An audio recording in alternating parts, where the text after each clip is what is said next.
Squat University made a few critical mistakes in his recent kettlebell video. This piece of equipment can replace an entire gym. Here's 5 exercises that can train your entire body. First up, the kettlebell swing, the king of kettlebell exercises. Amazing for developing power, coordination, and core stability. Next up, the single leg RDL, proven by research to be one of the best exercises for all 3 glute muscles and your hamstrings. If you want to work your triceps and shoulders, try the overhead press, a staple exercise for functional strength. The kettlebell squat is great for your quads and the rest of your lower body.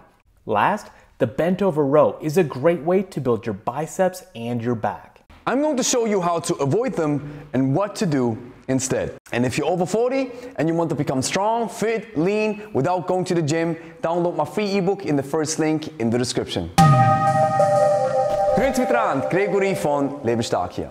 Kettlebell training is like a martial art. It is skill-based. So unless you want to use your kettlebell like any other dumbbell, there's a few secrets that you might want to pay attention to. Mistake number 1, the hand insertion. If you hold the kettlebell like this, you're placing unnecessary pressure on the weakest link in the chain, which is your forearm muscle. Firmly insert your full hand deep inside the window of the kettlebell and hook it. If done correctly, your forearm bone connects with the handle of the kettlebell. Here's a great cue on how to master it. Instead of thinking that you are gripping the bell, think about attaching the bell to your body. If you want to master a proper hand insertion without destroying your forearm, I recommend the Pro Kettlebell. It's the best kettlebell, period. If you want to get 10% off your next purchase, check the link in the description. And for all my European friends, check out the waiting list in the description as well. We're about to open up shop to sell the Pro Kettlebell in Europe as well. And hey, if you're already shopping, this is the new merch. Lebe stock with the brand new logo. You want to cop one right now? You find it also in the link in the description. Mistake number 2, no control at the top of the swing. If the kettlebell's flapping around like this at the top of the swing, you're lacking control. And since the weight that it's using is only a 12 kg, it's way too light to push it that hard. This is what creates that flapping. Once the weights get heavier though, you'll have to adjust wrist control. As you can see with these heavy weights that I'm swinging right here, hands do about 10%. You have to keep them loose and the legs do the rest. Mistake number 3, hinge versus squat swing. Squat University is right. There are 2 main types of the swing, but they were not shown in this video. It's hardstyle, which is a deadlift type of a swing, and a pendulum. A hardstyle or deadlift type of swing is best done with heavy weights, and it's hinge based. Watch.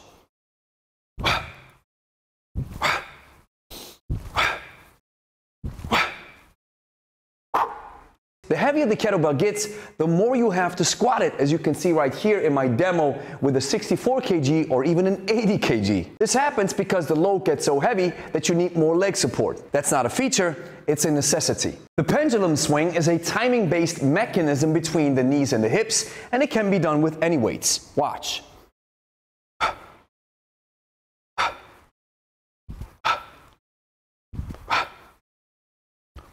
Biomechanically speaking, it's the most efficient way to swing a kettlebell. And that's because you work with the laws of physics or ground reaction forces from the ground up instead of against them. Mistake number 4, the single leg deadlift is a bad choice of an exercise. The stability challenge in the single leg deadlift creates a limiting factor, especially for beginners. It is rather used as a supplemental variation and not the main lift. Instead, you might want to consider a single hand deadlift, a hand-to-hand deadlift, or the regular double hand deadlift. Exercise number 5, the kneeling press is again a bad choice of an exercise. The kneeling press is just a watered down variation of much stronger moves. Moves such as the strict press, the push press, or my favorite, the jerk. And if you've got knee issues, it's off the table right away. So a standing press, a push press, or a jerk transforms your body into one single unit of force. Mistake number 6, the top fixation. Aside from the kneeling press being a bad choice of an exercise, his top fixation as well as his arm trajectory are also broken. First, you keep the arm close to the body as if you are defending yourself. Then you press the bell up in a straight line. Do not deviate from it.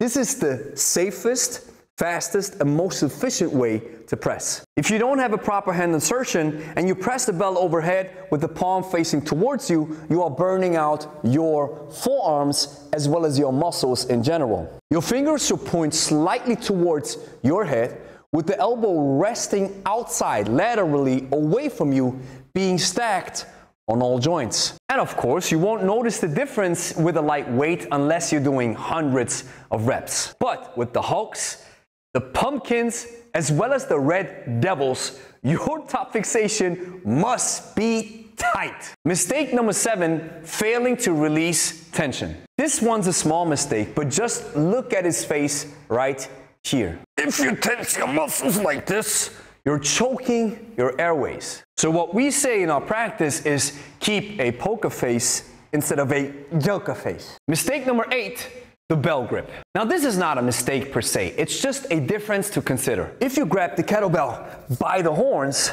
your arms have more engagement. And no, you do not have to curl the arms up as you squat down. If you instead use a sandwich grip,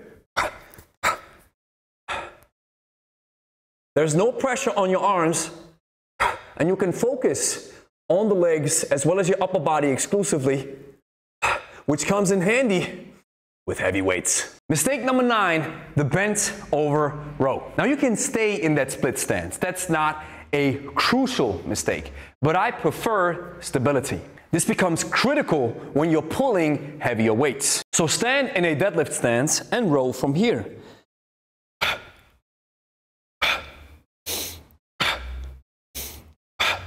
Mistake number 10, the lack of specialty. Now this mistake is dedicated to my peers, coaches, and trainers. While I like Squat University's content, he's not a kettlebell specialist. So what he does mirrors what thousands of trainers all around the world do, who have average knowledge of everything.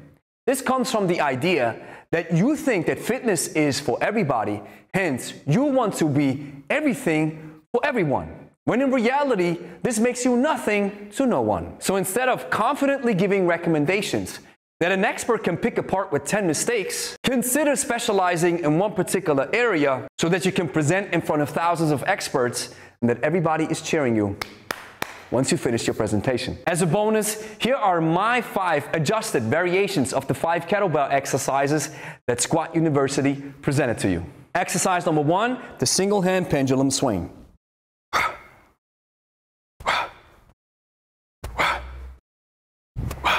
Exercise number 2, the single hand deadlift.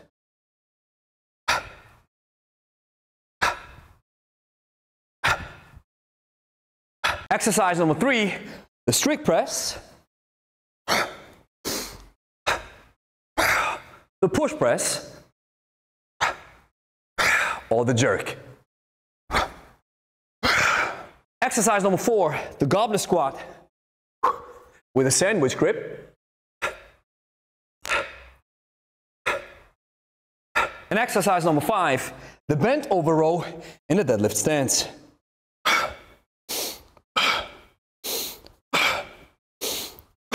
Here's the next thing that you have to do. Clean and press that like and subscribe button. Share with a friend who's interested in kettlebells. And if you made it this far, cop some Lebe stock merch. Make sure you go grab your pro kettlebell. And then if you want to take it to the next level, consider downloading my free ebook. It's called the Kettlebell Code. It's in the first link in the description. If you're getting started with kettlebells, like I said, it's a skill-based movement practice. Then you have to understand how to use it. And if you want to get a shortcut to success, I want to give you my ebook 100% free. It's the 2nd edition, over 50,000 downloads, can't be wrong. So what are you waiting for? Download it right now in the first link in the description.